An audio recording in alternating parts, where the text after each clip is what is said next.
Welcome to Beyond the Brackets. In this lecture, the concept of a sequence is introduced.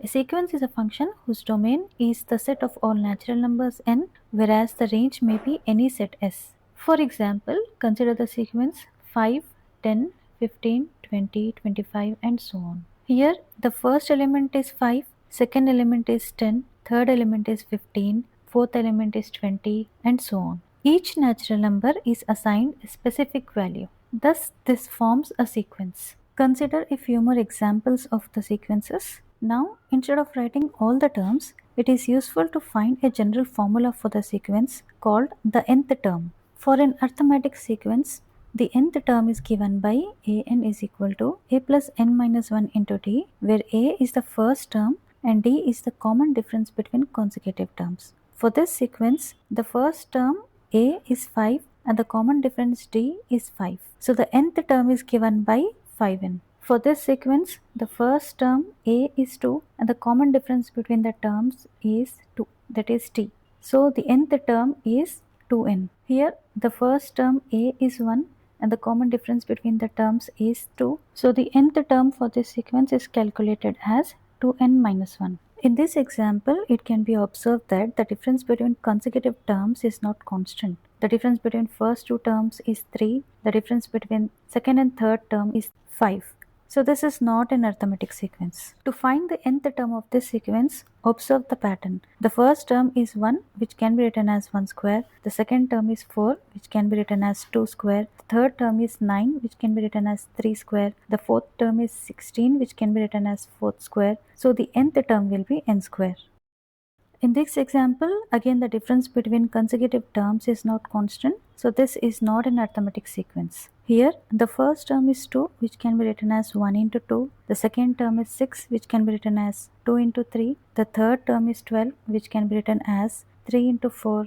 The fourth term is 20, that can be written as 4 into 5. So the nth term for this sequence will be n into n plus 1.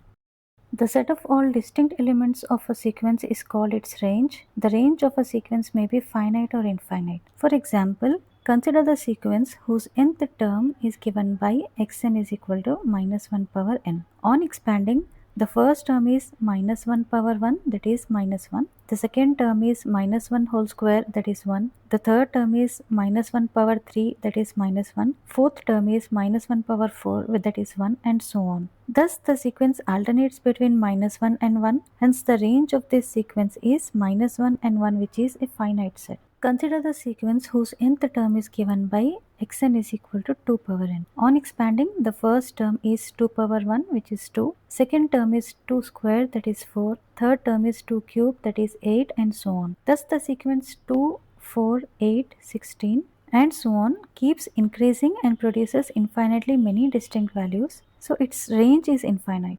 A sequence xn defined by xn is equal to c for all n is called a constant sequence. For example, a sequence whose all the terms are 2 is a constant sequence with range 2. This table summarizes different types of sequences and their properties. Expansion shows how sequence looks when written out. Lower bound is the smallest value the sequence can take. Upper bound is the largest value the sequence can take. Boundedness tells whether the sequence stays within bounds. Limit tells the value the sequence approaches if it exists. Nature tells whether the sequence is convergent, divergent, or oscillatory. Monotonic tells whether the sequence is increasing or decreasing. Consider a sequence whose nth term is given by 1 by n. On expansion, the first term is 1 by 1, that is 1. Second term is 1 by 2. Third term is 1 by 3. Fourth term is 1 by 4, and so on. There is no last term in the sequence, but as the sequence increases, the values get closer and closer to 0. So 0 is the lower bound and the highest value is 1, so 1 is the upper bound. Since this sequence has both lower bound and upper bound, so this sequence is bounded. As the sequence increases, the terms in the sequence approaches 0. Hence 0 is the limit of the sequence. As the sequence increases, it approaches a fixed value that is 0. So the sequence is said to be convergent. In this sequence, the first term is 1, second term is 1 by 2, that is 0.5, third term is 1 by 3, that is 0.3, fourth term is 1 by 4, that is 0.25. So as the sequence increases, the terms are getting smaller than the previous one. So the sequence is monotonically strictly decreasing. Consider the sequence whose nth term is given by xn is equal to n square. On expansion, the first term is 1 square, that is 1. Second term is 2 square, that is 4. Third term is 3 square, that is 9. Fourth term is 4 square, that is 16, and so on. The least element in this sequence is 1, so that will be the lower bound of the sequence. The sequence keeps increasing without limit, so there is no upper bound. For the sequence to be bounded, both lower and upper bound should be present. Since the sequence is not bounded above, therefore this sequence is unbounded. As n increases, the terms do not approach to any finite value. Instead, they tend to infinity. Therefore, the limit of the sequence does not exist. Since the sequence does not converge to any finite value, therefore this sequence is divergent. Also, each term is greater than the previous one, so the sequence is monotonically strictly increasing. Consider the sequence whose nth term is given by xn is equal to minus 1 power n. On expansion, the first term is minus 1 power 1, that is minus 1. Second term is minus 1 whole square, that is 1. Third term is minus 1 power 3, that is minus 1. Fourth term is minus 1 power 4, that is 1, and so on. The least element in this sequence is minus 1, so it is the lower bound of the sequence. The highest element in the sequence is 1, so that is the upper bound of the sequence. Since both lower and upper bound exist for this sequence, the sequence is said to be bounded. As n increases for this sequence, the sequence does not approach to a single fixed value. Rather, it just oscillates between minus 1 and 1. So, the limit of the sequence does not exist, whereas the sequence is an oscillatory sequence because it oscillates between minus 1 and plus 1. Here, the first term of the sequence is minus 1 and second term of the sequence is 1, which is greater than the first term, whereas the third term is smaller than the second term. So, the sequence neither entirely increases nor decreases, so it is not monotonic sequence. A sequence is said to be monotonic if it is either increasing or decreasing.